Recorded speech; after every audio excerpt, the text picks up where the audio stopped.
Il est 10h01 et on espère qu'à 11h30, on a déjà fini d'exposer et à 30 minutes de questions. Ensuite, on va finaliser. Ok, on est sur les origines cachées des dieux du Proche-Orient, c'est-à-dire El, Baal et le tétragramme Yud-Heh-Vav-Heh, ou ce qu'on appelle aujourd'hui Yahvé. Alors, dans ma méthode de travail, elle est très simple. Je veux aussi que cette méthode de travail puisse être utilisée par plein de mes collègues. Parce que, comme je dis, j'ai la chance que beaucoup de mes collègues me suivent. Beaucoup me suivent, beaucoup écoutent. Et beaucoup qui suivent, beaucoup qui écoutent.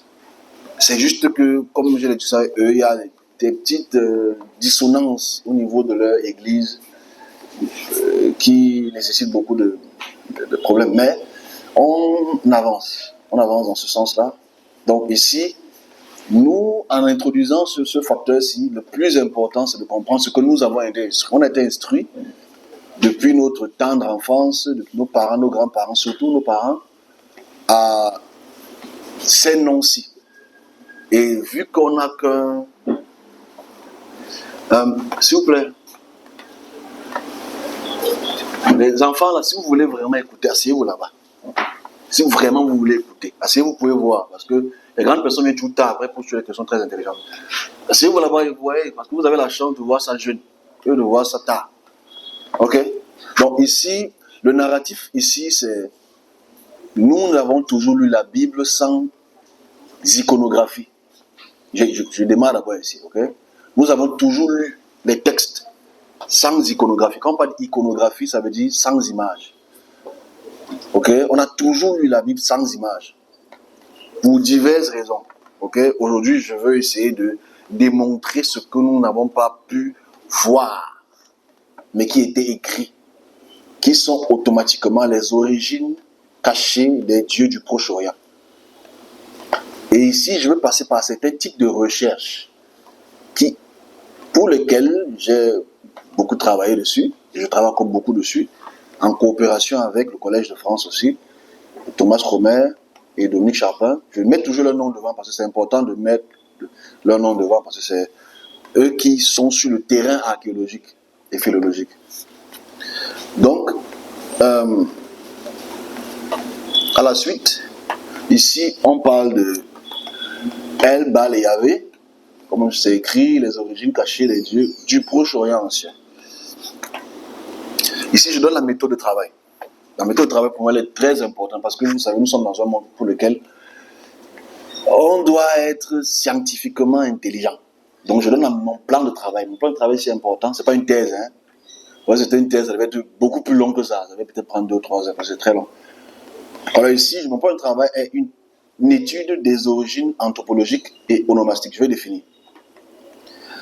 C'est important. Cette étude anthropologique, comme vous le savez, anthropos, logo, ça veut dire une étude humaine. Quand on parle onomastique, c'est le nom. C'est l'étude des noms. Et on va aussi passer par une étude des anthroponymes, avec les noms des hommes, les toponymes, les noms des lieux géographiques, les ethnonymes, les noms des ethnies. C'est important, on va comprendre pourquoi je parle des noms des ethnies. On va aussi passer par une étude philologique, c'est-à-dire comparaison des écritures et une étude historiographique. Et à la fin, qui est la dernière partie, c'est la caractéristique théophanique. Alors une théophanie, c'est tout simple. Une théophanie, théos veut dire divinité ou Dieu. Une théophanie, c'est la manifestation physique. C'est-à-dire comment est-ce que cette divinité se manifeste physiquement dans un lieu spécifique. Donc c'est important que nous puissions avoir cette logique-là. Une caractéristique théophanique. En plus de cette caractéristique théophanique que j'ai mis sur 3 points, que vous connaissez déjà assez bien, mais qu'il faudrait que le monde puisse aller dans ce sens de la recherche. Une caractéristique théophanique anthropomorphe ou thériomorphe ou hémisomorphisme ou héliomorphisme. Enfin bon, je vais vous expliquer. Quand on parle de anthropomorphe, ça veut dire une forme humaine. Quand on parle de thériomorphe, c'est une forme animale. Normalement, ici, c'est héliomorphisme ou Hémisomorphisme, ça veut dire héliomorphisme, ça veut dire hélios. C'est quoi hélios? Hélios, c'est le soleil, la représentation du soleil. Okay? Alors, ensuite, on va clôturer. Je n'ai pas voulu entrer trop dans les temples et les lieux d'adoration. Puis on va aller à la conclusion. Donc voilà notre plan de travail. Notre plan de travail est très simple. Oui, simple. C'est pas bon. Notre plan de travail est intéressant, simplifié. Je simplifie cela pourquoi? Parce que s'il faut aller dans le sens de la généralité, on pourra prendre beaucoup trop de temps. Mais voilà le plan de travail. Ce plan de travail est bon pour tous les serviteurs et pour aussi tous ceux qui vont écouter de loin comme de près. Ok. Ici, on va d'abord à la découverte de qui est elle, qui est Baal et qui est Yahweh ou Yahvé. Ici, je sors le plan d'abord d'Ougarit. Ougarit, c'est une région au Proche-Orient ou bien la région de Tyr et Sidon que je vais montrer ici. Dans cette démarche-ci, le but ici, c'est que nous comprenions le lieu géographique. Donc ici, on est dans le côté toponymique. Donc on est dans le côté, la topos, la région géographique. J'insiste sur Ougarit. Je pourrais aller dans d'autres lieux en Syrie, mais j'insiste. Alors, comme vous voyez ici, sur le diagramme à votre droite, vous voyez tous ces noms, vous voyez qu'il y a dans ces lieux, on voit Tyr, au sud, là où vous voyez Tyr, c'est là où il y a Israël. Mais ici, nous sommes dans un domaine pour lequel Israël n'est pas encore existant. Ok? Vous voyez Tyr, vous voyez Sidon, vous voyez Beyrouth, vous voyez Sumer, vous voyez Kadesh, vous voyez Oupi, vous voyez Damas, vous voyez Ougarit. Donc en fait, on va donc se baser sur Ougarit. Vous voyez à votre extrême gauche là, Ougarit. Alors Ougarit, vous voyez que c'est voisin d'Israël. Voilà pourquoi je prends ce lieu géographique, parce que je voudrais montrer le rapport entre les deux. C'est là que je dis la dernière fois, c'est comme le Cameroun et le Nigeria. Israël est supposé être là où il y a Sidon et Tyr. C'est là où Israël est supposé être. Ici en bas. Là où vous voyez domination égyptienne, à peu près. C'est là où Israël est supposé être. Donc Ougarit est au nord. Vous voyez Ougarit là au nord. Donc c'est les pays voisins. Donc je préfère aller dans ce sens de recherche là. Je vais dans ce sens de recherche pour qu'il n'y ait pas d'ambiguïté dans mon travail. Donc ici, comme vous pouvez le lire, j'espère que c'est clair, les fouilles du site de Rachamra en Syrie correspondent à Ougarit. Ici, vous voyez qu'on est au 14e siècle avant notre ère. Et vous voyez le site qui est encore existant jusqu'aujourd'hui. Ici, ce site, jusqu'aujourd'hui, existe. Vous allez découvrir que c'est le temple de qui ici? Parce que c'est un temple en fait, qui a été détruit avec le tremblement de terre en 1250. Ici, comme vous voyez ici. Donc ici, c'est la présentation d'Ougarit, parce que je préfère me baser sur le travail qui a été fait à Ougarit. C'est plus important. Alors, on va donc introduire nos trois différentes divinités, du plus grand au plus petit, et voir donc dans notre travail leurs différentes caractéristiques, leurs différents outils de travail, etc. On y va. Ici, on a celui qu'on connaît le plus, mais qu'on connaît le moins. Mais je l'ai introduit parce que je pense que 99,9% des chrétiens ne connaissent pas qui il est. Ils ne connaissent pas qui il est. Donc ici, je le montre. Et il y a une définition à côté. Et cette définition à côté va nous permettre d'avoir établi déjà notre modus operandi. Donc ici, on voit la divinité qu'on appelle elle. E-L. Et je dis encore, comme je le disais tout à l'heure, il faut rendre l'expression dite biblique visible. Parce que quand on parle toujours de elle, on a toujours l'impression que elle c'est quelque chose d'extra. Alors que voilà elle. On retrouve elle à Ougarit. On a retrouvé cette statuette de elle et ses inscriptions à Ougarit. Il y a aussi les autres inscriptions qu'on peut trouver des l'île ou des loups ailleurs. C'est pas le but. Ici, je parle d'abord de elle. Donc ici, comme vous pouvez savoir, j'introduis donc le caractère anthropomorphique. C'est-à-dire qu'en fait, tu vois que c'est un homme qui a une barbe, qui a une couronne sur sa tête, qui est assis sur un trône. C'est celui qu'on appelle El. Ou c'est cette manifestation, disons théophanique, qu'on appelle El. Alors, beaucoup de personnes ont imaginé El. Mais il faudrait que dans la conscience africaine et dite chrétienne, et surtout du serviteur, qu'on puisse voir Elle ici. Alors, je mets toujours la définition de Elle à côté, que vous puissiez le savoir. Vous voyez que Elle, chez les Zougarites ou chez les Cananéens, parce que Cananéens, c'est la Canaan, c'est toutes ces régions, quand on monte un peu plus au nord, Elle devient Ilou. Donc voilà, Elle qui est aussi appelée Ilou. C'est la même statuette. C'est une divinité en Mésopotamie, qui est une divinité akkadienne, qui est une divinité sumérienne, où on voit son sumérogramme, comme on voit ici là-bas. C'est une divinité normalement du 3e millénaire. Mais cette statuette-ci a été découverte au 14e siècle. Donc, Abraham, Isaac, Jacob ne sont même pas encore dans notre discussion aujourd'hui. Dans le sens historique, bien sûr. Alors, on sait qu'elle ici a des fils, elle a des filles, et elle a même une conjointe. Donc, ici, dans notre introduction, c'est d'abord elle. Parce que elle, c'est le Dieu suprême, c'est le Dieu des dieux, c'est le Dieu créateur des divinités. C'est sa définition. Ok. Et c'est attesté, une attestation ici qui remonte au 2e millénaire avant notre ère. Et cette forme-ci, on le voit aussi, le jour où on va vouloir faire Elba. Je vous ai dit il y a quelques mois qu'il y a des découvertes sur Elba qui sont très intéressantes, où on trouve encore la divinité Elle sous cette forme-ci. Donc on continue. Et dans notre suite, notre discussion, c'est réellement la compréhension de ce que c'est que Elle, pour ceux qui vont lire après. La religion ougaritique, comme on le voit, est une religion pour laquelle il y a ce qu'on appelle un nénothéisme. C'est-à-dire il y a un Dieu très haut, qui est El, Elyon, et il a des fils.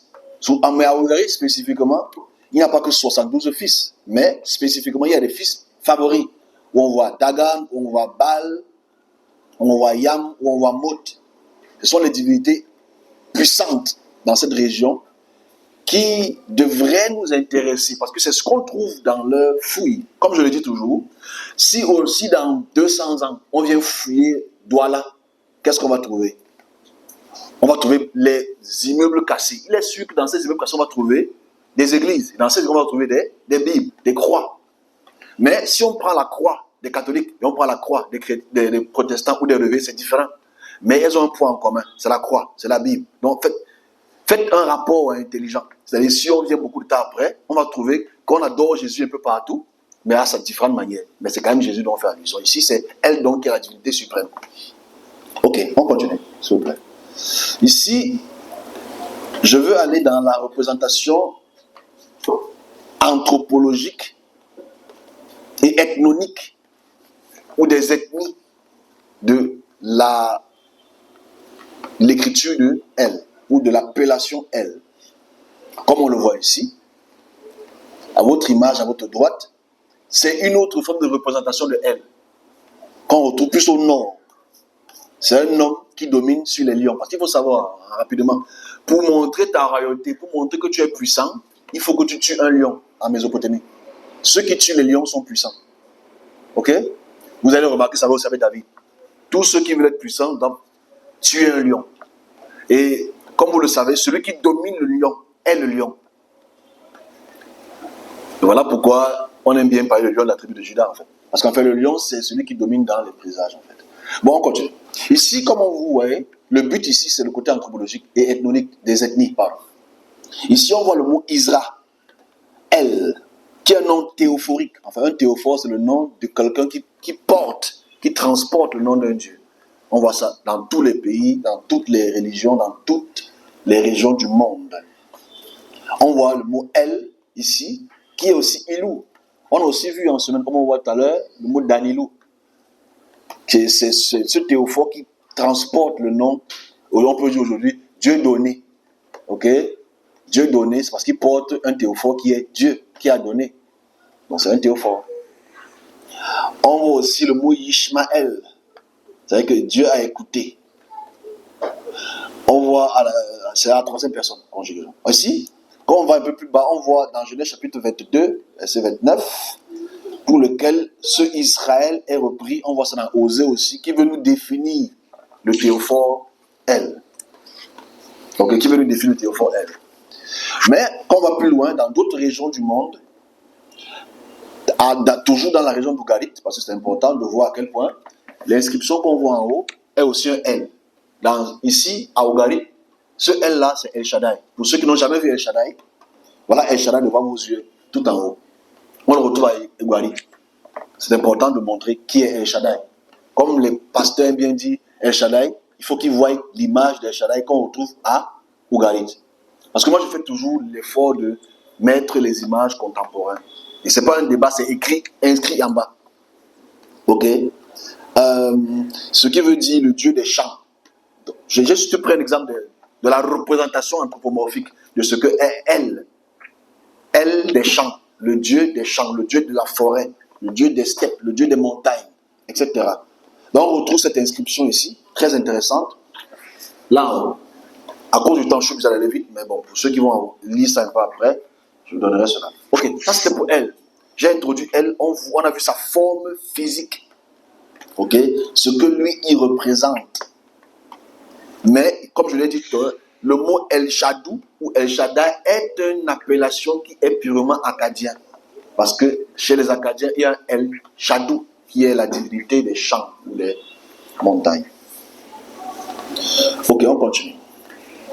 Ici, on va à notre prochaine rubrique qui est toujours dans le sens de Yahvé.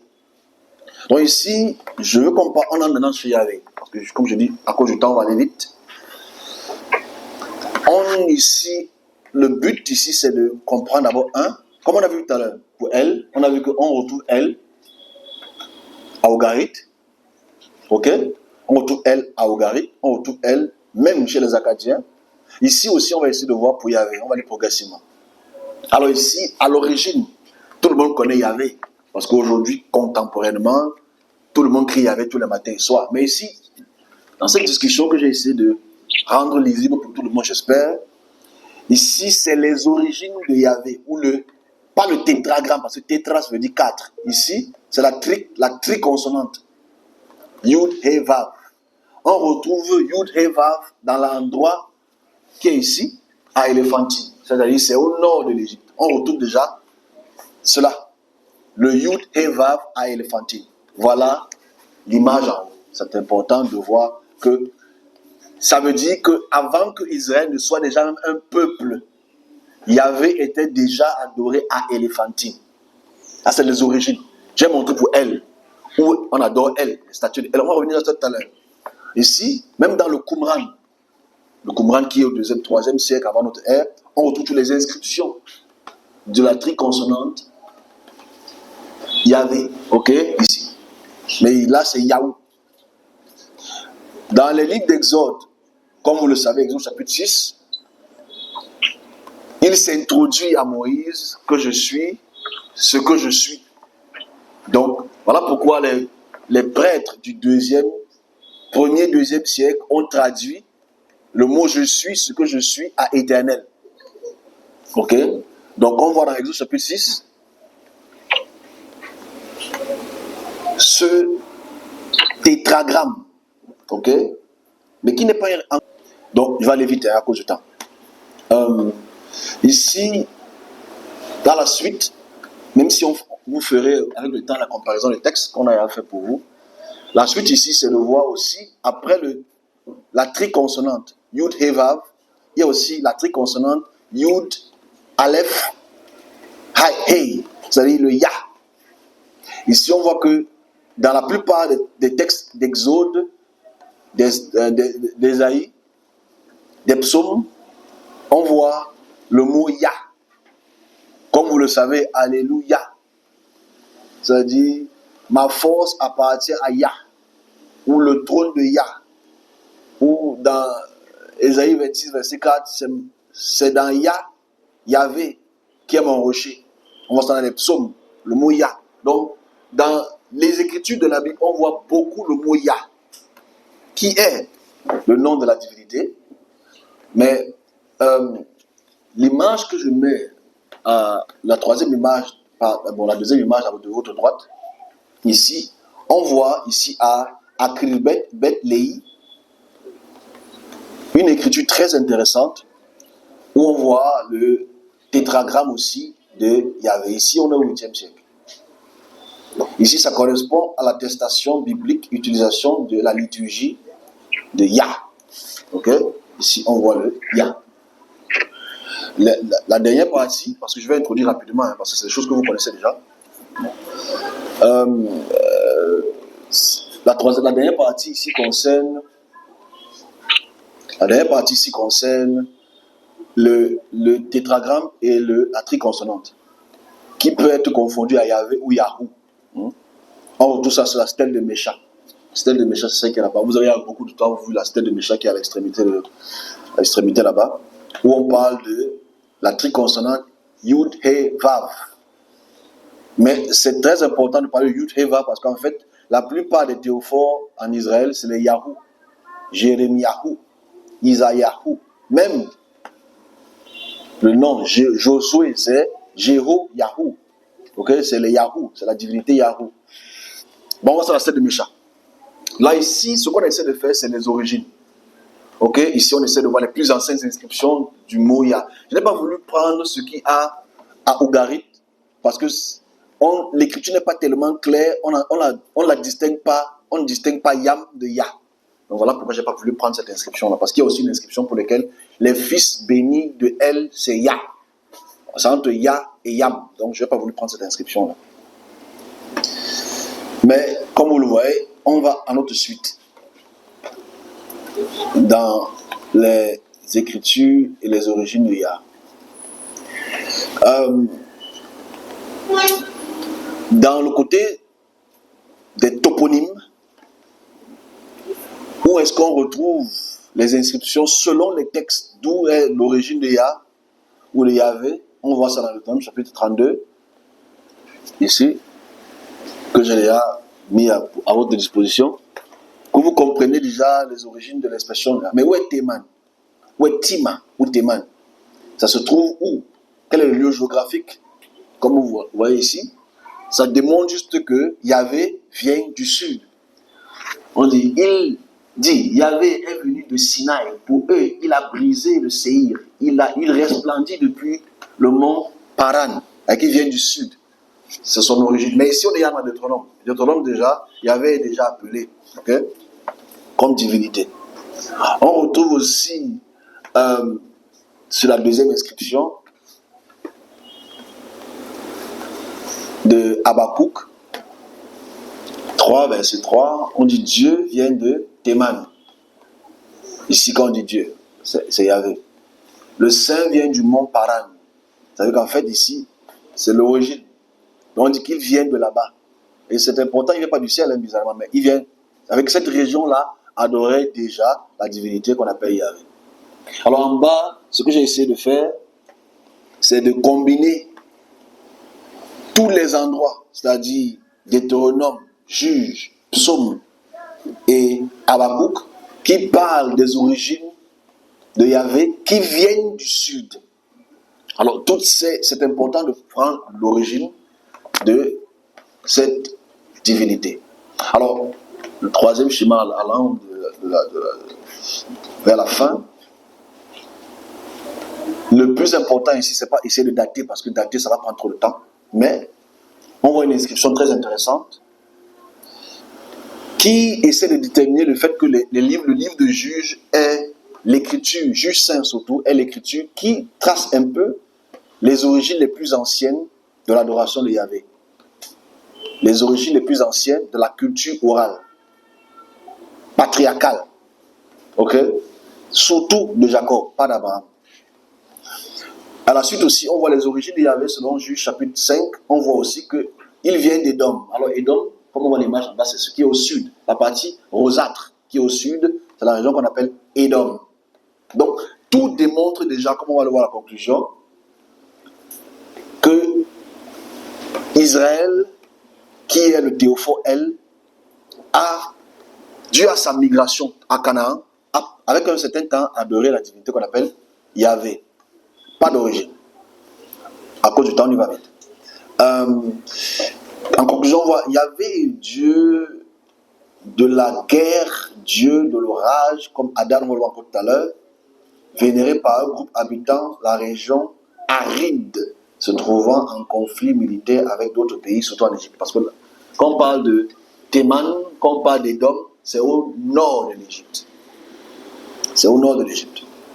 Ok, on va rapidement présenter notre prochain combattant, qui est Baal. On a fait avec Yahvé, on va maintenant sur Baal. Parce que je dis bien, le problème, si je m'appesantis un peu trop sur Baal, c'est parce que je voudrais qu'on puisse connaître vraiment qui est Baal. On a un vrai problème aujourd'hui, c'est parce qu'en fait, 99% des chrétiens ne connaissent pas qui est Baal. Et si j'ai minoré sur Yahvé, parce qu'en fait, tout le monde, je pense, connaît Yahvé, mais pas ses origines, sa caractéristique anthropomorphique. Mais ici, ce qu'il faut prendre en considération, c'est le fait que Baal n'est pas connu de la population. Les gens ne connaissent pas qui est Baal. Donc ici, on est toujours à Ougarit. Je montre pas tout. Il y en a près de 3000 différentes inscriptions de Baal. Il y en a plein. Mais ici, je prends ceux qui sont dans les musées du Louvre et de Londres. Okay?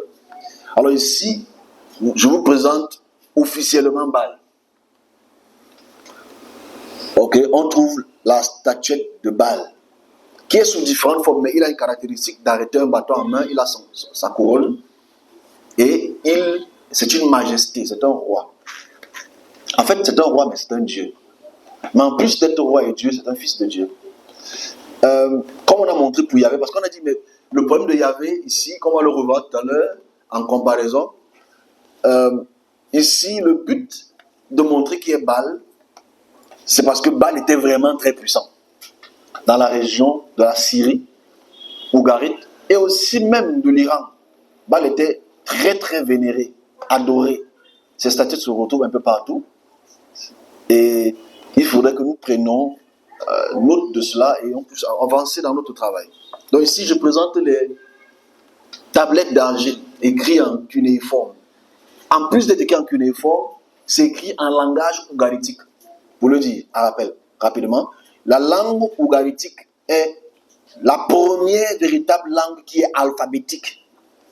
Parce que la langue ougaritique a un alphabet. Ici, on est au XIVe siècle. La langue hébraïque n'existe pas encore. Il y a le proto-sinaïtique qui est existant. Il y a les cunéiformes qui existent déjà. Il n'y a pas encore l'hébreu. Parce qu'il faut que les gens sachent que l'hébreu, c'est récent. L'hébreu carré, là, c'est récent. C'est le 8e, 7e siècle. Donc ici, on voit la lettre, l'écriture ougaritique. Ici, le contexte, c'est quoi? Entre Ougarit et l'Égypte, il y a des correspondances. Et ces correspondances-là, quand on creuse les palais, quand on creuse les temples, on retrouve donc ces inscriptions-ci qui nous démontrent qui est Baal ou Baalou. N'oublions pas que le mot c'est Baalou. Bailou. C'est important de le dire. Ok, je vais aller rapidement. Parce que ici, c'est les textes qui introduisent qui est Baal. C'est important que nous puissions savoir qui est Baal. J'espère que c'est quand même assez lisible de derrière, mais c'est pas grave. Ceux qui vont voir la conférence après, sur nos plateformes, ça va aller. Alors ici, à votre gauche, c'est ce qu'on appelle le cycle de Baal. C'est une introduction, je n'ai pas tout pris parce que c'est assez long. Okay? Mais ici, ça introduit sa caractéristique physique. Comment est-ce qu'il est représenté? Et il faudrait que le chrétien, les musulmans, les juifs, malgré nos différentes conceptions religieuses, puissent connaître quand même ces trucs-là. Et ne pas dire, c'est le diable. Parce que ça s'inspire. Ici, ce texte-ci, on est encore au 15e siècle. 15e, 14e siècle. Donc, il n'y a même pas encore Israël en tant qu'entité géopolitique. Donc, ici, on va lire rapidement. Ok? À cause du temps. On dit, voici que je te dis, ô Altesse Baalou. En fait, celui qui écrit le texte, Altesse, ça veut dire un roi, en fait.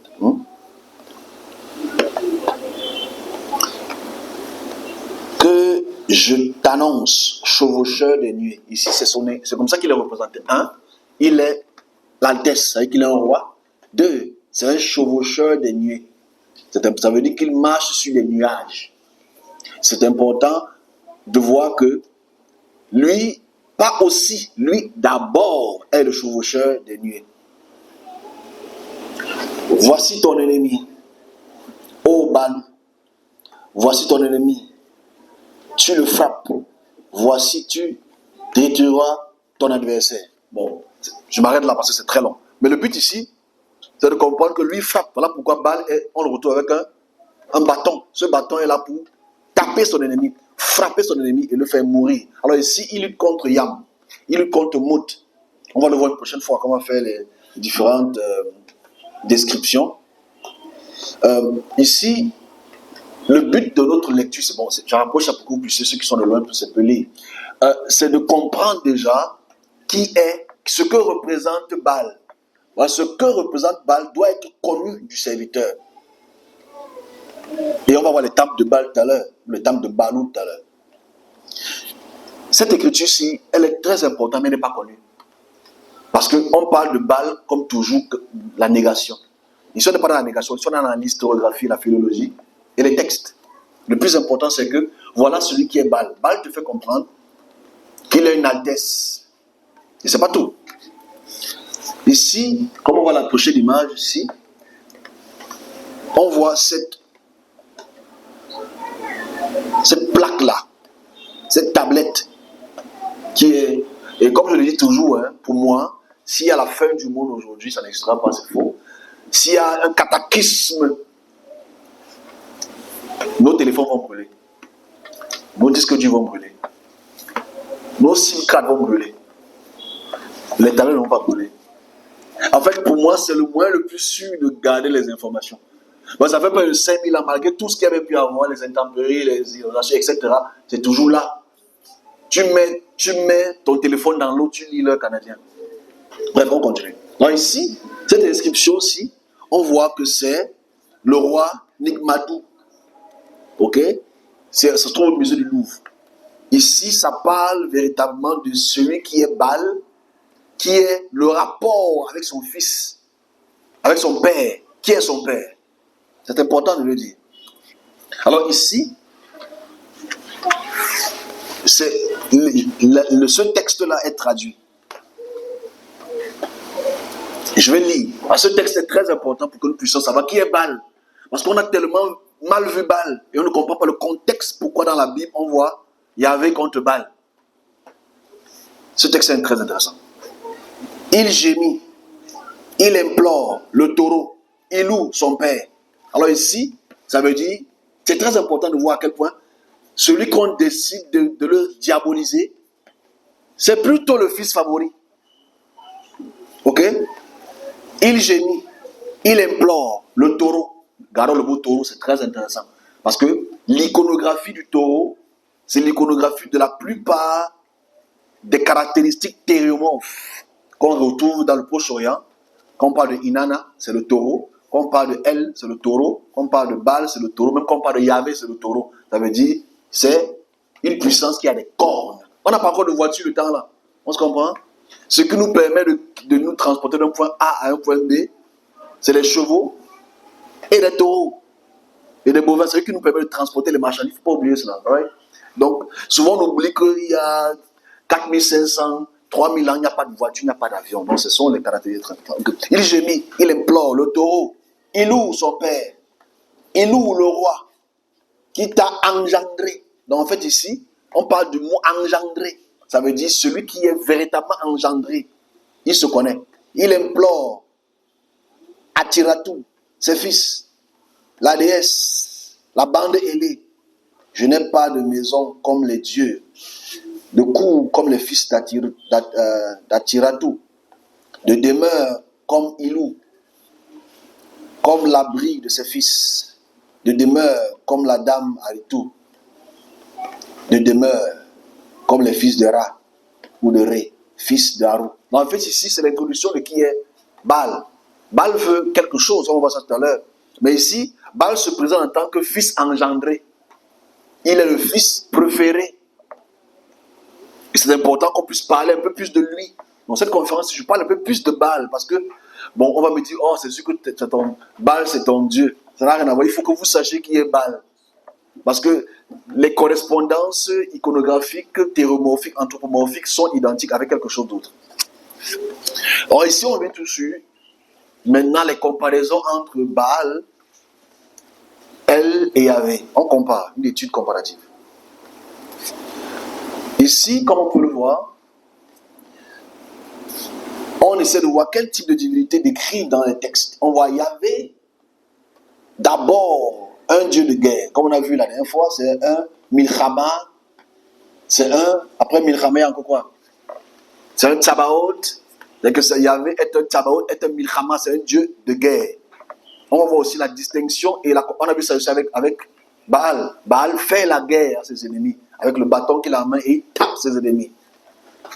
On a l'activité d'un dieu de l'orage, de la fertilité type Hadad, ce qui est syrien, ou Baal, qui est Ougarit. Parce que Hadad et Baal sont identiques dans leurs caractéristiques. C'est-à-dire qu'en fait, c'est les gens qui marchent sur les nuages, les chevaucheurs de nuées. Ici, comme on voit aussi, naturellement, le combat contre la mer, c'est-à-dire Yam ou Yam en hébreu, on voit ça dans Habakkuk chapitre 3, verset 8. Est-ce contre le fleuve que Yahvé est fâché? Ta colère est contre les fleuves. Le fleuve, c'est quoi? C'est l'eau, non? L'eau, c'est Yam, Yamou. On a seulement changé le mot fleuve, mais si tu vois en hébreu, c'est Yam. On se comprend? Si tu lis le texte en hébreu, c'est pas fleuve. C'est que celui qui interprète ne veut pas que tu comprennes que c'est Yam. Donc lui, il t'interprète ça en fleuve, alors que c'est tout ce qui est eau dans la Bible, on appelle ça Yam. En acadien, c'est Yamou. Donc il se bat contre le fleuve. Est-ce que ça a un sens? Bon, posons-nous la question. C'est là où tu vois que ceux qui interprètent les textes bibliques ne nous expriment pas la volonté écrite. Tu vois ici, on dit, dans Habakkuk, est-ce contre le fleuve que Yahvé est fâché? Comment est-ce que Yahvé peut se fâcher contre un fleuve? Comment tu peux réfléchir à ça? C'est que tu ne connais pas le contexte historique. Dans ce contexte historique, ce n'est pas le fleuve qui se bat contre la mer. Mais la mer, c'est une entité qu'il a créée? Non, c'est que vous ne comprenez pas, dans les cycles de Baal qu'on a vu tout à l'heure, Baal se bat contre la mer qu'on appelle Yam, qui est écrit Yamou. On se comprend? Est-ce qu'on voit le lien? Est-ce qu'on se comprend? Donc tu vois ton interprétation, quand tu vois la Bible, quand tu lis ça souvent, Yahvé se bat contre les fleuves. Non, c'est pas le fleuve, non, il se bat contre l'eau, enfin contre la mer. Pas la mer, mais Yam, qui est d'une divinité marine. Et c'est quand même bizarre que Dieu lui contre la divinité marine. Ta colère est contre les fleuves, ta faveur contre la mer, Yam. Lorsque tu montes sur tes chevaux, regardez ça en tête, sur les chars de victoire, tu as ouvert un chemin à tes chevaux dans la mer, dans un bouillonnement de grands eaux. C'est exactement ce qu'on voit dans les textes de Yam, les textes de Baal, identiques. On voit aussi la caractéristique de Yahvé qui est identique à celle de Baal dans le sens des tremblements de terre. Je pense que vous avez tellement lu les psaumes et vous avez toujours voulu qu'il y ait le tremblement de terre chez ton voisin quand il te dérange la nuit. Dans Juge chapitre 5, on voit la terre tremble, de même le ciel ruisselle, les nuages ruissellent d'eau. Ok? Les montagnes s'enfuirent devant Yahvé. On voit ça dans les psaumes aussi, la terre qui tremble. On voit ça dans les hymnes de Habakkuk aussi, comme on a vu ça tout à l'heure. Mais on voit aussi ça dans les hymnes de Hadad. Parce que moi, je vais tuer les comparaisons en bas. L'hymne d'Hadad, c'est-à-dire le ciel tremble, les montagnes tombent lors de la venue du Dieu. Ici, on parle du Dieu Hadad. On sait que Hadad, c'est Baal ou Baalou. On voit aussi dans les textes d'Hadad ici en bas, parce que c'est important de le mettre, le héros de fils Hanoum, à qui les dieux ont donné de la matière prééminente, l'accomplissement de la force, un rugissement puissant qui fait trembler le ciel et la terre, à la tête en haut, à la tête haute, dont l'intensité de ses éclairs effraie. Il fait pleuvoir violemment. Donc en fait ici on réalise la caractéristique de ce que c'est que Yahvé et de Hadad ou de Baal. Ici, naturellement, quand on parle du culte de Yahvé, en continuité, sur notre texte, dans sa caractéristique. Ici, sa caractéristique, c'est la caractéristique du vent, du tremblement de terre. Et on voit qu'il y avait la même caractéristique que Baal et Hadad. Donc ici, comme on voit ici en haut, on voit les cultes de Yahvé en Israël, dans les territoires qui sont un peu en grisade là-bas. Bon, c'est loin, vous allez voir ça un peu plus près plus tard. On voit les régions pour lesquelles Yahvé a commencé à être adoré, c'est-à-dire plus au nord. Comme on voit dans 1 roi chapitre 12, verset 28, l'extrémité là-bas, le roi Jéroboam consulta les fils et filles de veau. Bon, là, c'est une autre caractéristique. Je vais entrer dans une autre caractéristique ici. La caractéristique qui est bovine.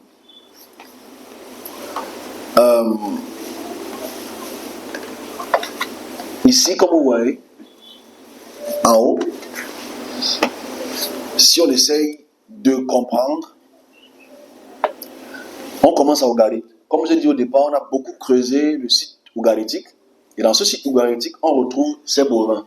Cette petite statuette, on retrouve sculptée, encore existant aujourd'hui dans les musées, on retrouve le taureau piédestal, ou la représentation du dieu Baal, qui est en forme bovin. Cette image est très intéressante parce que on n'a pas compréhension souvent de la suite. Ici, on voit des inscriptions très intéressantes qui parlent d'un ostracon de Samarie. Comme j'ai monté plus tôt, je revenais dessus tout à l'heure, en Samarie, pendant la période de Jéroboam, comme on a vu dans 1 roi chapitre 2, 1 roi chapitre 28, 1 roi chapitre 12, verset 28, on voit ici le fait que Jéroboam demande qu'on fabrique, qu'on apporte de faux pour fabriquer des statuettes, c'est-à-dire le veau d'or, si vous voulez. Ici, on retrouve l'ostracon qu'on trouve en Samarie, qui est écrit ici, très clairement. C'est important que les serviteurs puissent voir ça et vraiment avoir la connaissance très approfondie. Et les questions sont très intéressantes parce que je pense qu'on est très très loin de la réalité. C'est écrit le veau de Yahvé. Ça veut dire ici, en Samarie, les inscriptions qu'on retrouve, les ostracons de Samarie, nous montrent absolument le fait que Yahvé était représenté en forme de veau. Comme on voit cette image-là. Je n'ai pas voulu prendre la plus grande parce que je l'ai absolument fait un peu plus vite. Aussi, à Elba. À Elba, qui est plus au sud, on retrouve le taureau concrétise la présence du dieu de l'orage. Parce qu'en fait, le dieu de l'orage, c'est qui? C'est Hadad, c'est Baal. Donc on réalise que Yahvé, qui au nord est adoré en termes bovins, nuages, et Baal au sud est adoré en termes de taureau bovin, comme on voit dans cette image ici. En bas. On va plus loin que ça. On va un peu remonter au Xe siècle pour essayer de. Bon, quand on a fait la conférence qu'on a faite ici en décembre, j'avais montré cette image en couleur qui est toujours au musée d'Israël. Cette image elle est très intéressante parce que ça montre la caractéristique physique des divinités autour. Okay? Comme on voit, l'interprétation difficile, malheureusement, au moins de deux divinités. Il y a un qui a Ashtarté et l'autre on n'arrive pas à vraiment voir, mais on réalise que dans ce dessin-ci, dans ce dessin qui est à l'extrémité là-bas, on voit la caractéristique bovine toujours de la divinité Baal ou Yahvé. Parce que les deux ont des caractéristiques identiques. Adan, comme je dis toujours, Dan devient, parce que quand on voit dans la Bible, de Beersheba à Dan, c'est un peu faux, parce qu'en fait, Dan ne devient qu'un territoire israélite à partir du 8e siècle. Donc, un peu avant, c'est un peu très très faux. On retrouve tous les ostracones de la divinité Yahvé, qui est représenté en termes de bovins dans cette région du monde. Donc, quand on fait donc une comparaison entre Baal et Yahvé, on réalise, surtout dans les inscriptions, à Ougarit, c'est-à-dire, d'abord au fond, la ressemblance entre Yahvé et Baal à Ougarit. C'est important de voir, comme on a vu tout à l'heure, cette comparaison, elle est rapide, elle est efficiente, dans le sens où elles ont la même caractéristique. Ok? C'est-à-dire, le chevaucheur de nuit, qu'on voit dans l'inscription, on a vu tout à l'heure, on voit la même chose dans les psaumes, c'est un chevaucheur de nuée. Le psaume que nous voyons là-bas à l'extrémité montre cette caractéristique de chevaucher les nuits. Même si, à l'époque dite du 8e siècle, on voit la bataille contre Yahvé, contre Baal, comme on trouve beaucoup dans la Bible, entre les peuples ougaritiques, disons ça ici, ou de Syrie, et les peuples dits israéliens, qui sont en captivité. Entre les deux. Captivité, ça veut dire qu'il y a un qui soumet l'autre à sa puissance. Comme on voit ici en bas, les combats Yahvé contre Baal, à l'époque d'Omride, c'est-à-dire on est au 8e siècle, considéré par les Assyriens comme le fondateur d'Israël. Parce qu'en fait, il faut le savoir, pour le peuple assyrien, ce n'est pas David le fondateur d'Israël, c'est Omri. Parce que sur les inscriptions, on dit la maison d'Omri. C'est important de parler de cette stèle-là, ok? Donc on parle de la fondation de Samarie, la construction importante, la création d'un État moderne ne se fait que par la période d'Omride. Donc, et c'est important donc de voir ce combat, c'est important de voir pourquoi, je dis ça pourquoi. Parce qu'en fait, les peuples assyriens ont leur divinité qu'on appelle Baal. Et s'ils dominent Israël, Israël veut absolument montrer le combat entre leur Dieu Yahvé et le Dieu Baal, c'est tout. Voilà pourquoi on retrouve les combats, le Dieu de Baal, le Dieu de Yahvé, etc. Donc c'est parce qu'en fait, à cette période historique ou géographique aussi, la puissance assyrienne domine et leur divinité c'est Baal. Voilà pourquoi on voit ces combats-là, à cette période-là. Ok, on est toujours à Baal, on essaie de voir où on étend la connaissance de Baal et Yahvé dans les autres régions historiques. Ici, comme on voit l'image ici, on voit le Baal phénicien. Le Baal phénicien, c'est toute la région de Canaan, Canaan c'est Phénicie. On voit ici, en haut, sa statuette qu'on a retrouvée toujours, le Baal phénicien. Je vais aller rapidement. On voit aussi en bas le sanctuaire de Milcart au Liban. Vous savez que même au Liban, le Liban aujourd'hui qui est au nord d'Israël aujourd'hui, on retrouve les statuettes de Baal, toujours là-bas. On voit le dieu Baal, le dieu de l'orage, comme on voit aussi Popo. Vous devez savoir qu'Assaradon, c'est celui qui a véritablement dominé le peuple israélien au 8e, 7e siècle. Donc, à la suite, on voit toujours on voit comme je l'ai montré une fois, mais je le remonte encore ici, c'est important de voir Jéhou.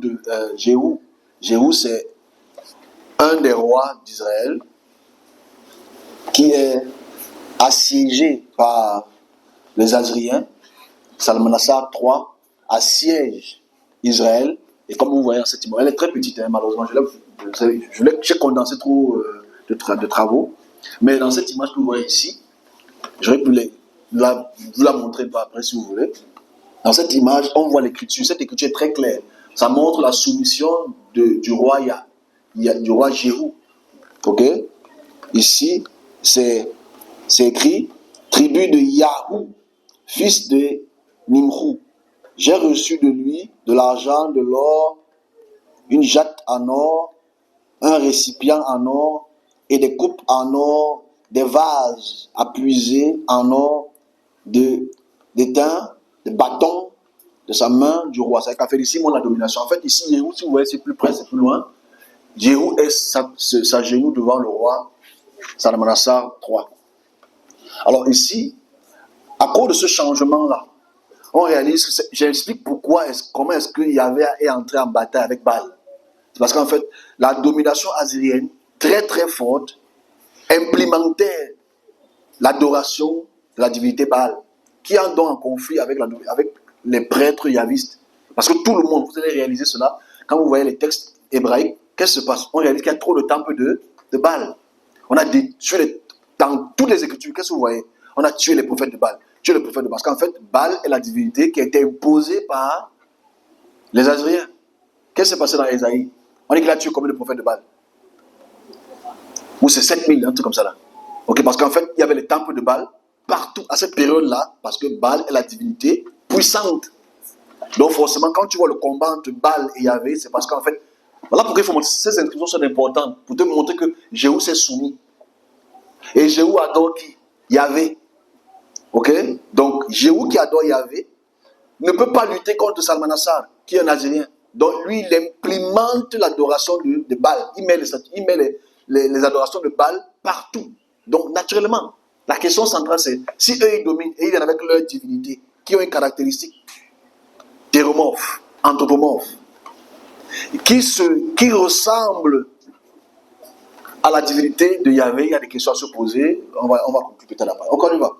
On voit ici le changement d'identité de Yahvé. C'est qu'en fait, Yahvé maintenant commence à prendre une identité théromorphique, anthropomorphique.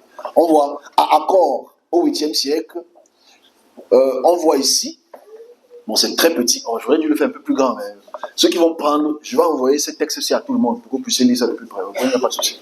Comme je l'ai fait la semaine passée, j'espère que vous avez pu recevoir cela. Idem sur le sceau d'origine d'Israélite, on voit une divinité ailée. C'est-à-dire qu'en fait, progressivement, Yahvé commence à avoir des ailes. On retrouve ça dans les inscriptions phéniciennes. On continue à la troisième image à ma gauche, puis la deuxième image à votre droite. On voit aussi le Baal Shachem. On va comprendre pourquoi le mot Shachem. Ok? Baal Shachem, ici, c'est la solarisation. Parce que vous devez savoir que on appelle soleil comment en acadien. En hébreu, c'est Shesh. En acadien, c'est Shamesh. Ok? Donc, on parle de Baal Shamesh. Ça veut dire Baal qui est Hélios. Il est le soleil. Ok? Il est solaire. La solarisation de Yahvé en Israël.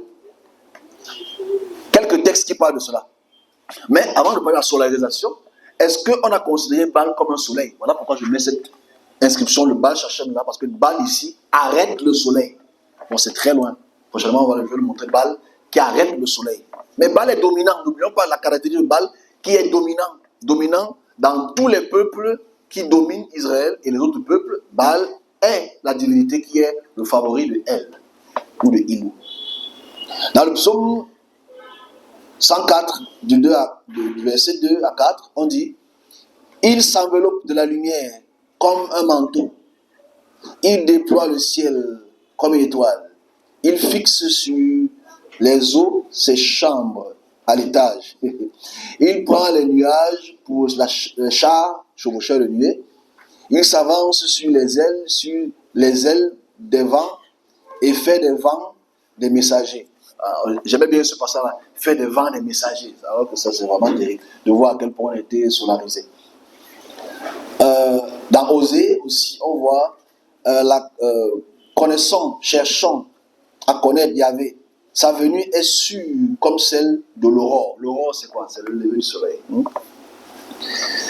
On voit aussi ça dans la version LXX, c'est-à-dire la version de la 70. Mes jugements sont comme la lumière. C'est-à-dire qu'en fait, ici, naturellement, on a solarisé Yahvé. Mais vous devez connaître qui est véritablement le Dieu soleil, qui étudie les textes avec moi de temps en temps. Okay. La représentation de Yahvé dans le nord. On voit aussi qu'ici, on appelle le Sargon. Vous devez savoir qui est Sargon II. Sargon II, très puissant, qui a dominé la Samarie, qui a déporté les Samaritains en 722. Tout Israël du Nord a été déporté vers la Samarie, vers les peuples d'Irak. Ok, on voit ça ici, qui est aussi cette solarisation-là.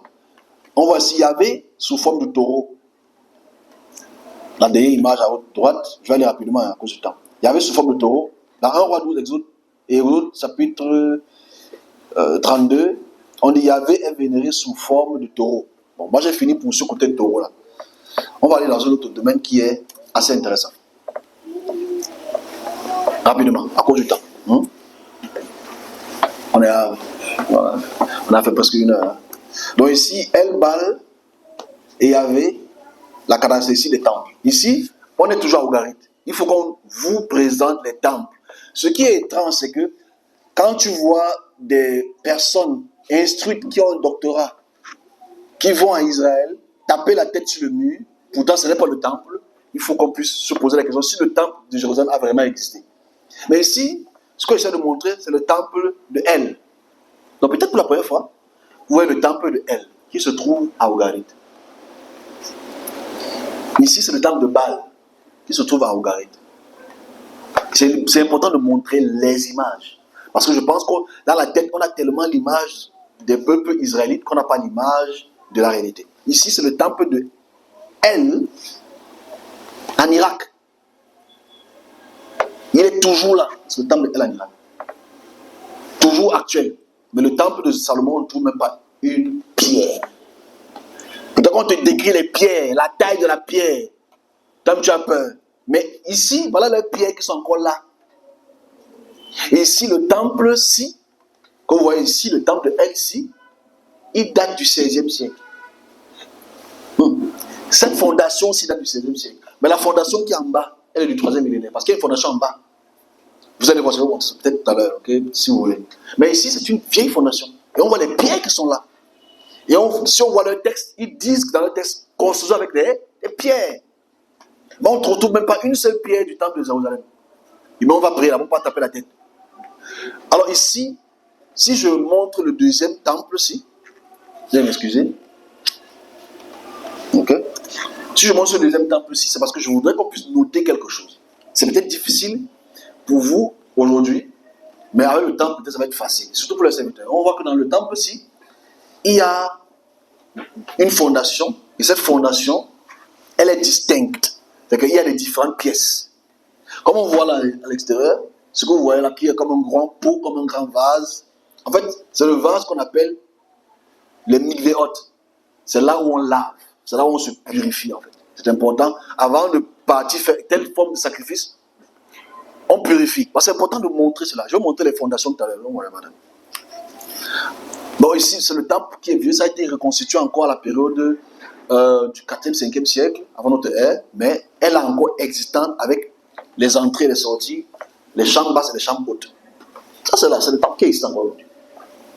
Et je dis, il faut dire à tous les chrétiens que le temple, ben ils le savent, mais c'est ils sont tous des Chinois. Le temple qu'on a à Israël, là, Jérusalem, là, ce n'est pas le temple, ni dans les dimensions, ni quoi que ce soit. On continue. Alors ici, je vais présenter la structure interne de ce qu'on a vu plus tôt. La structure interne de ce qu'on a vu plus tôt ici, dans la ziggurat. Je montre le temple d'abord de El. Là, c'est le temple de El ici. Je vais aller vite, hein, parce que on a presque fini, alors on a fini. Ici, je vais montrer la caractéristique théophanique, après je vais expliquer d'autres choses. Donc ici, dans le temple, ici, dans la ziggurat, on voit ici qu'il y a rouge là-bas. On appelle ça temple, la cuisine du temple. Ok? C'est-à-dire, qu'est-ce qu'on fait à la cuisine du temple? On prépare. Non, en fait, c'est pas qu'on prépare. C'est que c'est là où on dépose l'offrande. C'est là où on dépose le sacrifice. C'est là où on fait cuire la viande. On dit, mais là, on fait comment la viande cuite? Mais tu oublies que les Israéliens aussi, quand tu vas au temple, à la chambre haute, c'est là où on fait cuire la viande. Le sacrifice. Et c'est le sacrifice-là que les Lévites et les prêtres mangent. Bon, parce que vous ne lisez pas les Lévites. En fait, c'est ça le problème. En fait, je pense que la plupart des chrétiens ne lisent pas les Lévitiques. On lit seulement Jean chapitre 3. Je veux l'argent. Bon, en fait, ici, dans la chambre haute, on réalise ici que on a découvert que on appelle ça le temple kitchen. C'est que la cuisine du temple. Parce qu'en fait, la structure ici, elle est très intéressante parce que, on va voir ça tout à l'heure. J'ai pris les temples pour montrer les temples. On voit que on a la chambre basse et la chambre haute. Et vous devez le savoir, tous les super chrétiens, quand Actes chapitre 2, les apôtres sont allés dans la chambre, ok, là on crée cuire la nourriture. Ils aiment la job. Donc bref. C'est une petite blague pour tout le monde. Donc ici, ce deuxième schéma ici, ça montre tous les ziggourats. Ok? Et la datation est importante, hein, parce que vous voyez ici, on a 2000 ans, c'est le deuxième millénaire. J'ai pris cette structure de temple il y a 2000 ans. Cette structure de temple, c'est importante parce que ça montre toujours la même forme de structure. C'est-à-dire, ici, je montre les fondations des temples. Pour que la divinité se manifeste, c'est la fondation du temple. On voit toute la même caractéristique. Pour que la divinité se manifeste, il faut qu'il y ait un sacrifice. Il n'y a aucune manifestation d'une divinité sans sacrifice. C'est inexistant. Donc, si je montre cela, parce qu'après avoir décrit ces différentes divinités, il faut montrer comment ils se manifestent. Il ne se manifeste parce que tu es beaucoup belle. Il se manifeste parce que tu as opéré dans le temple. Tu as opéré, tu as fait quelque chose dans le temple. Tu as déposé un sacrifice dans le temple. Sur l'autel, dans le temple, ce sacrifice est une bonne odeur pour la divinité. Parce qu'ils ont sûrement un narine. Alors, ici, si je prends Our 3, parce que Our 3, on est toujours au deuxième millénaire, ok? Fin du troisième millénaire, début du deuxième millénaire. Je mets ici ce qu'il faut faire pour la manifestation de la divinité. C'est écrit ici. Pour venir vers elle, le temple qu'on a vu tout à l'heure. Ici, c'est le temple ici. Hein. C'est le temple pour elle. J'ai pris ça comme exemple. J'ai pris ça pourquoi? Parce que je voulais qu'on monte en arrière pour montrer que ce que les Juifs font aujourd'hui, ce que tu vénères aujourd'hui, se fait 2 millénaires avant que qui que ce soit les fasse. Ok? Donc voilà ce qu'il recommande. Il recommande 2 chevreaux. Tu mets ça à la porte. Ça, c'est pour le sacrifice. Ok? Ça, c'est les textes administratifs. Avant de faire n'importe quel type de sacrifice, voilà la recommandation. 2 chevreaux. Gardez ça. Hein? C'est important. On va voir ça tout à l'heure. On va comprendre pourquoi je prends ça. 2 chevreaux. 1 agneau. 1 chevreau. 48 brebis. Regardez ça, 48, là, il faut tuer 48 brebis. La chambre, la kitchen, le temple kitchen là, c'est moi la viande qui s'en va. 48 brebis, 1 agneau, 1 chevreau pour un lille. Parce qu'en fait ici, c'est important que j'ai pris ce texte-ci pour montrer qu'elle veut les sacrifices. Elle est une divinité qui veut le sacrifice. Voilà son temple. Il faudrait que les gens connaissent le temple de elle. C'est très important. Je n'ai pas voulu m'apesantir sur le temple aujourd'hui parce que on peut en faire 2 heures. 2 brebis, 1 agneau pour Sagalema. C'est la divinité féminine. 2 brebis pour la statuette du roi. 1 agneau, 1 chevreau pour Abzu de Ninli. Ninli ici, c'est la femme de l'île. Parce que le N là, c'est le suffixe féminin. Parce qu'elle a une femme. Ok? 36 moutons, 13 chevreaux, 1 agneau pour Ninli. En fait, ici, pour cette cérémonie-ci, il faut tous ces animaux qui passent par le kitchen, temple, pour lesquels on fait le sacrifice. D'ailleurs, avant toute chose, excusez-moi, comme vous voyez ici à l'extérieur, on n'entre pas dans le temple étant impur. Il faut que tu te purifies dans les mikvéot. Il faut que ton habit soit pur. Je n'ai pas voulu prendre les textes de pureté. Ça devait être très long parce que je ne l'ai pas. Il faut que tu sois pur. Et le sacrificateur, ok, qui est le Cohen. Je n'ai pas voulu prendre le texte du Cohen parce que c'est très long. C'est lui qui opère et qui s'assure que d'abord, ces animaux sont sans tache, ces animaux n'ont pas de défaut. Je n'ai pas voulu prendre ce qu'on a fait le temps l'année passée, on va le refaire peut-être un jour ou l'autre. Alors ici, bon, j'ai mis ça juste pour les puristes, hein, pour qu'ils comprennent l'origine du texte. Ok? L'origine du texte et comment on appelle les temples, comment on appelle les sacrificateurs, etc. Bon, ici, j'ai présenté les temples. C'est intéressant de voir les temples du fin 3e millénaire, début 2e millénaire. On a vu ce qu'elle recommande. Je vais encore le redire parce que ça me fait plaisir. 1 agneau, 46 brebis, 1 agneau, 1 chevreau, pour un lille. C'est que lui seul. C'est qu'en fait, tu imagines ceux qui... Parce que c'est 48 par an. Tu imagines 48, ça veut dire qu'il a un enclos de plein de brebis. Alright? Ok. On continue toujours dans les temples. On descend maintenant, premier millénaire, enfin, fin premier millénaire, fin 2e millénaire et premier millénaire. Elle bat l'état et il y avait. Comment ils se représentent? Parce que le but ici, c'est de montrer leur origine. Ce n'est pas tombé du ciel. Alright? Ici, je veux démontrer ici le dieu de l'orage et son temple. Comment est-ce qu'il est caractérisé? C'est identique. Et on va aller progressivement. Ok, ici on voit le dieu solaire et le dieu de l'orage, qui est Shamash et qui est Baal aussi. Mais naturellement, on voit son temple ici. On voit la construction de son temple. Ici, c'est la fondation. On voit à quel point il y a toujours la chambre haute et la chambre basse. Toujours. C'est la même forme de structure. On voit aussi la même chose là-bas, qui est la structure du temple. à Tianat. Ici, ce n'est pas encore le temple de Jérusalem, hein, parce que c'est compliqué le temple de Jérusalem. Alors ici, si on compare donc le temple de Jérusalem, dit de Jérusalem, avec celui du temple solaire, ou le temple de Baal, ou le temple de El, on réalise les mêmes caractéristiques, comme on a vu ici. On va la chapelle latérale pour Yahvé, la chambre haute et la chambre basse. C'est les mêmes formes de structure. On peut le lire aussi dans 1 Roi chapitre 6, quand Salomon a reçu les instructions de Yahvé de construire le temple. 1 Roi 6. Même si la version de la Septante est un peu différente, mais c'est la même forme de structure. Cette structure est importante de comprendre d'où vient la structure du temple dit de Jérusalem. On se comprend? On vient de quelque part. Il ne faut pas que quelqu'un prenne d'ici là et ne sache d'où on vient. Mais sans oublier que le temple n'a pas été conçu par Salomon. Ça, c'est une autre histoire encore. Ok? Le temple n'est pas conçu par Salomon. Salomon n'a rien construit.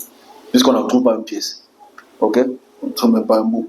Ça a été conçu beaucoup de temps après. Ce n'est pas le but aujourd'hui. Ici, je vous montre le temple de Baal. Cela, c'est le temple de Baal. En fait, c'est la fondation qu'on a vue tout à l'heure. Ok?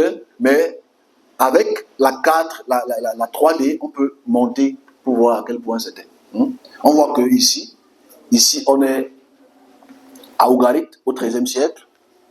On voit à quel point ce temple est chambre basse, chambre haute. On a fait ça ici une fois, mais le but ici est de montrer juste leur correspondance ici. Identique. Mais la réalité est que le temple de Baal existe encore aujourd'hui. Et le temple de El existe encore aujourd'hui. Et les autres, parce que je n'ai pas voulu prendre le temple de Anat, ou le temple d'Ashera, ou le temple de Ningirsu. Il y a plein de temples, plein. Mais ils ont la même structure. Chambre basse, chambre haute.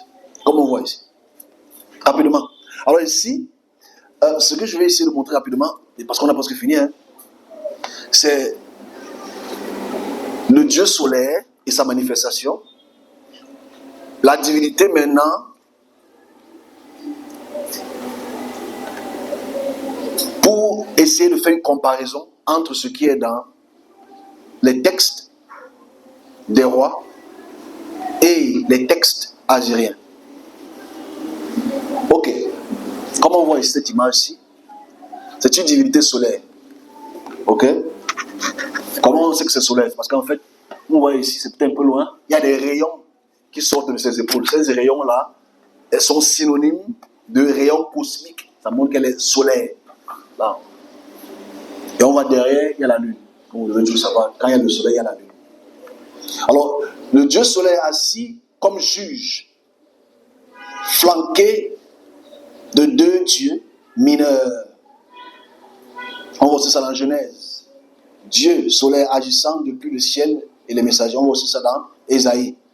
Et ce qui est important, c'est que dans la dédicace du temple, j'ai déjà lu ça une fois, mais les gens ne lisent pas ça avec objectivité parce qu'ils lisent ça avec foi et révélation. Ok. Ici, c'est important de voir à quel point, quand tu vois les textes actuels de ce qui se passe dans 2 Rois 8. Non, 1 Roi 8, pardon. Ici, c'est décrit quelque chose. À cette époque, Salomon dit au sujet de la maison, lorsqu'il avait achevé de la construire. Je reviendrai dessus tout à l'heure, le soleil a fait connaître au ciel. C'est important. Ça, c'est la traduction ici. Le soleil a fait connaître au ciel. Le Seigneur a dit qu'il voulait habiter dans l'obscurité. Construire ma maison, une maison magnifique, de gouvernance pour moi, pour y habiter. Ça veut dire qu'en fait, la divinité veut y habiter. C'est important de comprendre le but d'un temple. Et on a vu ça aussi sur les textes d'Ilou. Ok? C'est-à-dire le fait que. On va aller. Le fait que Ilou veut, à travers Baal, qu'on lui construise un temple pour lequel il veut habiter. Vous avez vu ça tout à l'heure. Ok? Et on voit cette tradition aussi qui est très intéressante ici. Alors, Salomon dit à Yahvé qu'il demeurait dans l'obscurité épaisse. Ainsi, pour bâtir, j'ai bâti une maison de gouvernance. Ça, c'est la version actuelle ici. Mais dans la version de la Septante, on voit le soleil qui est là. Bon, okay. Ça, c'est une caractéristique. Dans Exode chapitre 34, que tout le monde connaît, mais que personne ne lit. On voit une autre caractéristique, et on a presque fini pour aujourd'hui. On va lire rapidement. On a encore 8 minutes. Je vais d'abord lire 1 roi 8 pour comprendre ce qu'on a même pu lire plus tôt. Le verset 5. Le roi Salomon et toute l'assemblée d'Israël convoqués auprès de lui se tinrent devant l'arche. Les sacrificateurs et les Cohen, des brebis, des bœufs, ne purent être ni comptés, ni nombrés. C'est-à-dire qu'il y avait beaucoup de brebis, beaucoup de bœufs. N'oublions pas le texte qu'on a vu plus tôt, le texte d'Enlil, le texte de Elle, selon ce qu'il recommande. Les sacrificateurs portèrent l'arche de l'alliance de Yahvé à sa place dans le sanctuaire de la maison, dans la chambre haute, dans le lieu très saint, sous les ailes des chérubins. C'est-à-dire que les chérubins ont les ailes. Bizarre. Bon, qui sont les chérubins? Vous devez savoir qui sont les chérubins aujourd'hui. Quel est le nom du chérubin en acadien? C'est les kéroubs. Les kéroubs, c'est les atamous, c'est les animaux quadrupèdes qui ont des ailes. Il faut que les serviteurs le sachent. Quand j'entends certaines personnes dire certaines choses, je ne sais même pas comment ils se voient dans la classe. Ok, car les chérubins avaient les ailes étendues sur la place de l'arche et ils couvrèrent l'arche et ses barres par-dessus. On avait donné aux barres une longueur telle que leur extrémité ne se voyait du lieu saint. Je coupe, je saute, c'est long. 9. Il y avait dans l'arche que les 2 tables de pierre. Vous savez pourquoi j'insiste sur le que. Bon, le jour qu'on va étudier l'arche, un jour, pourquoi est-ce qu'il met qu'il n'y avait que les 2 tablettes? Je veux dire que dans mon portefeuille, il n'y a que 1000 francs. Ça veut dire que les gens savaient qu'il y avait autre chose dans l'arche. En fait. Parce que tu n'as pas besoin de dire qu'il n'y a que. Non, bref, on va voir ça une prochaine fois. Il y avait dans l'arche que les 2 tables de pierre que Moïse y avait déposées à Horeb, lorsque Yahvé fit l'alliance avec les enfants d'Israël. Donc tu vois qu'en fait, ici, il a fait l'alliance avec les enfants d'Israël, pas les Camerounais. Au moment où les sacrificateurs sortirent du lieu saint, la chambre haute, la nuée remplit la maison de Yahvé. La nuée. Ok? C'est important. Ici, qui se représente en tant que nuée? On va découvrir. Les sacrificateurs ne purent pas y rester pour faire le service à cause de la nuée, car la gloire de Yahvé remplissait la maison de Yahvé. C'est une belle tautologie, mais c'est pas grave. On dit la nuée remplissait, la nuée de Yahvé. C'est-à-dire que Yahvé se représente en termes de nuée. Right? Alors Salomon dit, Yahvé veut habiter dans l'obscurité. Mais c'est même très grave de lire ça. C'est grave de voir que Yahvé veut habiter dans l'obscurité. Mais bon, j'ai bâti une maison qui sera ta demeure, un lieu où tu résideras éternellement. Ça veut dire, c'est important de savoir que Yahvé ne réside que dans le temple. Mais les chrétiens aujourd'hui, à cause de la nouvelle créature, que non, le temple est détruit. Maintenant, ton cœur, c'est le temple du...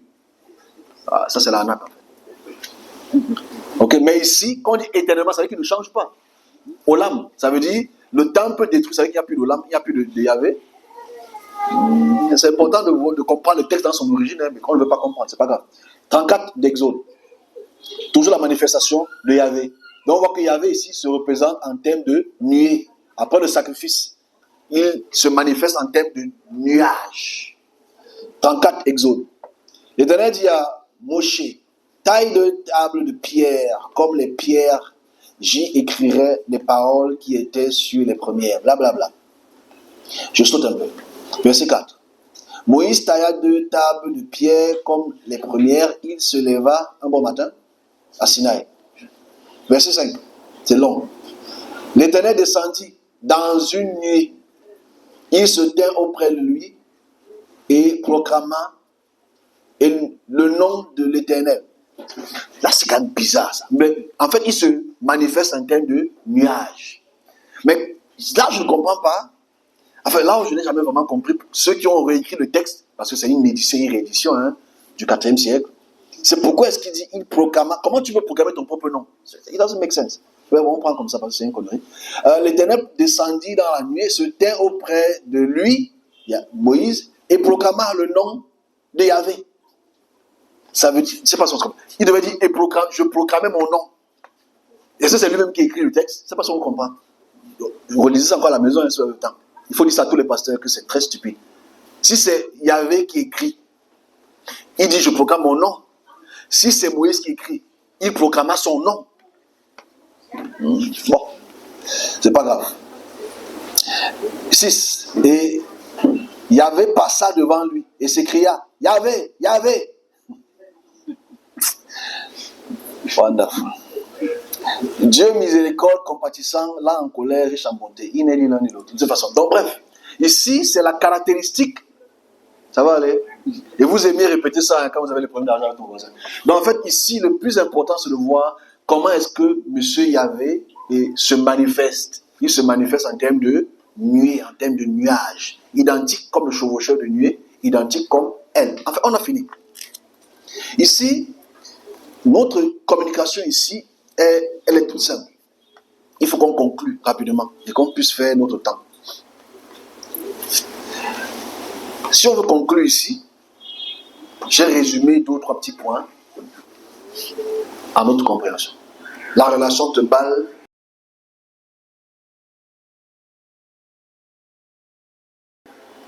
et Yahvé sont dans un contexte qui révèle une évolution théologique significative dans l'ancien Proche-Orient. Bien qu'il ait été parfois en concurrence, comme on a vu tout à l'heure, ou présent comme distinct, on peut identifier plusieurs points en commun et les influences mutuelles. Ça veut dire, entre l'influence entre elle, Baal et Yahvé, les influences sont mutuelles. L'origine et l'influence cananéenne. On a vu Canaan tout à l'heure, on a vu toute la région de Ougarit.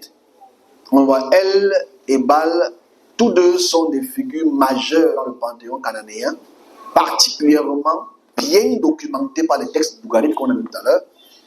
Elle est souvent dépeint le Dieu suprême, le Père des années, le sage des anciens.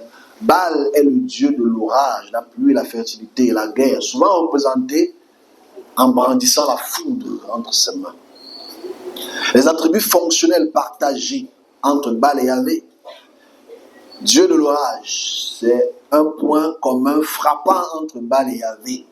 Baal est explicitement le Dieu de l'orage, apportant la pluie et la fertilité. Yahvé aussi décrit dans la Bible avec les attributs de Dieu de l'orage, manifeste sa présence par le tonnerre, les éclairs et la pluie, comme on voit dans le psaume 29 et 74. Certains chercheurs suggèrent que Yahvé a hérité ou intégré ces traits de Baal. C'est normal que c'est dit ainsi, parce que les écritures de Baal précèdent ceux de Yahvé. Et ici, comme on voit, Baal, qui est une seigneurie sur les eaux cosmiques et les monstres marins, Baal se bat, comme on a vu tout à l'heure dans le cycle de Baal, Baal se bat et vainc les entités marines qu'on appelle Yam. Et Léviathan, le jour où on va faire le texte de Baal, je vais le faire avec plus de profondeur un jour. De manière similaire, Yahvé est dépeint comme celui qui contrôle les eaux et vainc les monstres primordiaux. On voit ça dans le psaume 74. Ça veut dire que celui qui a écrit le psaume 74 était au courant du cycle de Baal. Point.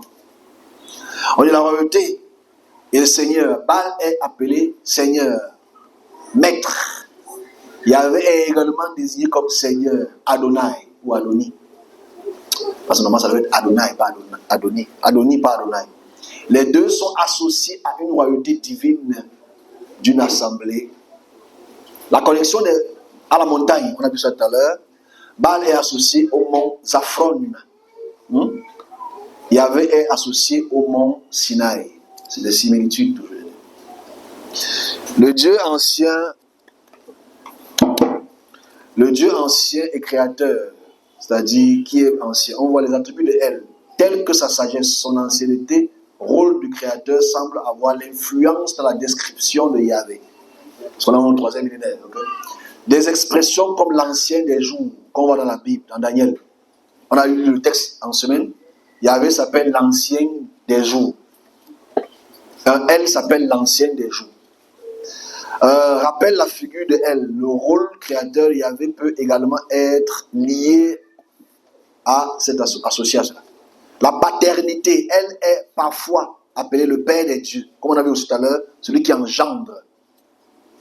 Bien que Yahvé ne soit pas véritablement le Père d'autres dieux, au sens polythéiste, l'idée, dans Ésaïe surtout, et dans Deutéronome, l'idée que Yahvé, comme le Père d'Israël, est aussi à ces connotations-là.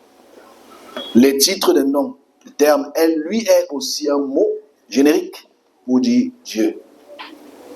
En langue sémitique. Le terme Elohim, souvent utilisé dans la Bible pour désigner Yahvé, est le pluriel de elle dans les termes ougaritiques. Ok, on a fini. En résumé, les points communs entre El, Baal et Yahvé reflètent un héritage culturel et religieux partagé dans le Levant. Yahvé a intégré et réinterprété de nombreux attributs en fonction originellement associés à elle.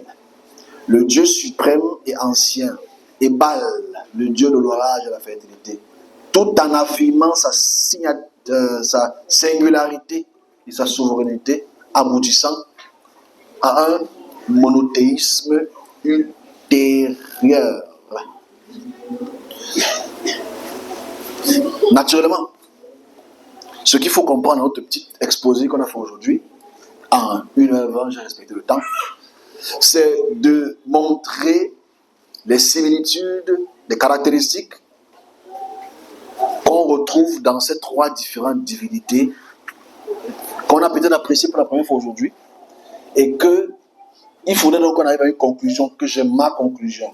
Parce que ma conclusion, je pense qu'elle est intéressante de mon travail. Que celui qui est le créateur de toutes choses ne peut être ni un El, ni un Baal, ni un Yahvé. Parce qu'il ne se manifeste ni par la nuée, ni par les caractéristiques bovines, ni par les caractéristiques anthropomorphes. Et il ne sort pas d'un lieu géographique. Il ne vient pas ou de Théman, ou de Zaphron, ou d'Assur. Ok? C'est important d'abord de faire ce type de conclusion qui est très très restreint. Mais le but de la conférence est de vulgariser. Il faudrait que nous qui voyons ceci, nous puissions avoir l'intelligence de vulgariser. Parce que je dis, vous avez la chance, ou la malchance. Parce que d'autres sont en train de vénérer elle quelque part, sans connaître qui il est. D'autres sont en train de lire Ésaïe chapitre 70, 74, le psaume, tel psaume, et le lire avec beaucoup de zèle, sans connaître son origine, son image. Beaucoup sont en train de chanter Yahvé aujourd'hui sans savoir qui est Yahvé. Beaucoup de gens sont en train d'insulter Baal sans savoir qui est vraiment Baal. À savoir que Baal a inspiré totalement les écritures yahvistes dans sa caractéristique physique et sa manifestation, et même son temps. Donc ici, c'est vulgarisé. Est-ce que ça fait en sorte que tu puisses plus... Parce que je sais qu'après, j'aurai les questions, et j'adorerais les questions, hein. Du genre, on fait donc comment? On adore qui? Parce qu'en fait, on va dire, mais qu'est-ce que ça va avec Jésus? Voilà pourquoi je dis qu'ici, Jésus pour moi n'est même pas l'équation. Jésus pour moi est une réponse qui est fausse, d'une équation qui est erronée. On se comprend? C'est qu'en fait, parce que Jésus c'est Yahvé. En fait, Jésus c'est Yahvé. Ok? Puisque, comment Jésus se manifeste? Il se manifeste aujourd'hui en termes de nuages. On va ça au temps, Saint-Esprit. Il viendra il sera avec toi et en toi. Là, c'est une interprétation qui vient après. Mais allons au troisième millénaire pour comprendre au départ le problème. Voilà pourquoi je dis que quand il y a les débats anthropologiques ou les débats de Bible, je ne peux pas trop entrer les débats de Bible parce que les débats de Bible sont ineptiques, ça ne sert à rien. Parce que tu parles de Jésus qui est le fruit ougaritique. Et il faut partir à Ougari pour comprendre comment on a fabriqué Jésus. Ou non, Jésus c'est trop. Fabriquer l'image d'un fils de Dieu. Ok? C'est important de le... Parce qu'en fait aujourd'hui, on prie quelque chose qu'on ne comprend pas son origine. Et forcément, par dissonance, oh non, c'est pas possible. Moi, il est dans mon cœur, il m'aime, je l'aime, il est autour de moi. J'ai devant moi, derrière moi, il m'entoure. Alléluia. On a cette notion-là en fait. On a fini pour la conférence. Oh, c'est un peu ça. Ok, s'il y a des questions, je vais répondre. Ouais,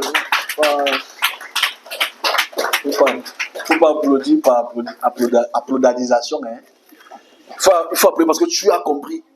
Et tu as vu. Parce que le plus important, c'est de voir. Et je dis bien, vous imaginez si le monde chrétien, surtout les serviteurs, peuvent s'asseoir et dire, mince! Je lisais ça, mais je ne prenais pas ça au sérieux. Je me disais que c'est plein là comme ça. Mais comme mes collègues disent, ceux qui m'écoutent, parce que j'ai beaucoup de messages, et on n'a pas vu ton post de dimanche passé, tu devais enseigner sur ça. Je n'ai pas voulu poster dimanche passé, il y a eu des petits problèmes techniques, mais ceci est important. Quand ils le voient, eux-mêmes pas faire les recherches. Mais leur rapport est très grave. Monsieur Yves Justin, j'ai une église. J'ai une église. Si je dis ça, I lose everything. Je dis, garde ton église. Parce que, qu'est-ce que je vais te dire? Garde ton église. Garde ton église. Parce que aujourd'hui, c'est moi qui suis. Ce que je dis est faux, même si je montre des preuves. La semaine prochaine, on a une très belle discussion à avoir sur le temps. Je ne vais pas introduire ça aujourd'hui, hein. C'est une très belle discussion sur le temps. Enfin, c'est un enseignement sur le temps. L'inexistence du temps. Bon, là, c'est sorti comme ça. C'est l'inexistence du temps, ok? L'inexistence du temps, c'est juste pour montrer que le temps n'existe pas, mais les événements existent. Et si on comprend que les événements existent, et on essaie de repartir, ici, juste là, on essaie de repartir ici, on essaie de revenir ici. On va poser les questions, j'aurais vu les questions. Hein. Ici, on est à, là-bas, on est à 5000 ans. Imaginez ce qu'on adorait il y a 5000 ans. Le temps là est passé, mais les événements sont toujours là. En fait, on pratique toujours ce qu'on faisait il y a 5000 ans. Mais sur l'échelle du temps, les 5000 ans-ci, quand toi tu es en 2025, tu penses que tu connais tout. Ok, tu penses que tu connais tout. Mais tu ne sais pas que sur l'échelle de ces des deux millénaires, on adore quelque chose qu'on ne sait pas ce qu'on va adorer dans 1000 ans. Parce que si tu repars il y a 5000 ans, on ne connaissait pas Jésus. On ne connaît pas Marie. On ne connaît pas Joseph. On ne connaît personne d'autre. On ne connaît que elle, Baal et ses fils, Asherah, tout ça. On connaît que c'est ceux-là qu'on adore. Donc pendant ces 2-3 millénaires, c'est eux qu'on adore. Tu imagines les gens qui sont dans cette période historique, dans ce temps-là. Asherah, c'est la divinité, c'est la mère d'elle. Il peut dire beaucoup de choses. Mais dès que tu sors de ce temps, on oublie Asherah, on oublie elle, on oublie Yahvé. On entre maintenant dans Jésus. Après, dès qu'on passe ce temps-ci, ou cette période, cet événement-ci, on va dans autre chose. Et dans notre étude qu'on va essayer de faire, c'est qu'est-ce qu'il y aura après? Dans le temps. En fait, s'il faut retenir le temps, ceux qui ont fait le physique, et vous avez tous fait la physique parce que quand vous faites tomber l'argent, quand ça fait ting, ting, ting, ting, tu sais que non, là c'est 500. Ting, ting, ting, ting, ting, ting, ting, ah c'est 50. Ok? C'est la loi de la physique en fait. Juste pour faire comprendre que pour que le temps passe, il faut la distance. Et il faut une accélération. Ou il faut un mouvement. Donc, le chemin et le mouvement ne doivent pas être attribués au temps, mais d'être attribués à l'événement. On verra ça la semaine prochaine. On va se comprendre pourquoi je le dis. Ok, on a fini pour la conférence. S'il y a des questions, je me ferai un plaisir de répondre. Et de travailler avec todo le mundo. Mais maintenant, comment? Moi, il y a des pasteurs qui étaient pas absents aujourd'hui, hein, parce qu'ils avaient les consécrations à faire à l'église. Mais ils attendent que je publie. Et je vais publier. Ce texte-ci, je vais mettre ça sur Facebook. Ceux qui vont vouloir les relire à la maison, c'est une très belle chose de relire. Et de taper ton voisin, viens peu lire. Mais quand tu dis à ton voisin de venir lire, assure-toi que tu as un gars musclé à côté pour que s'il veut te piquer le couteau, tu dis mon frère, c'est pas moi c'est le musée qui parle de ça. C'est le diable qui ont mis ça là-bas pour vous troubler. C'est l'importance là. Ok, question.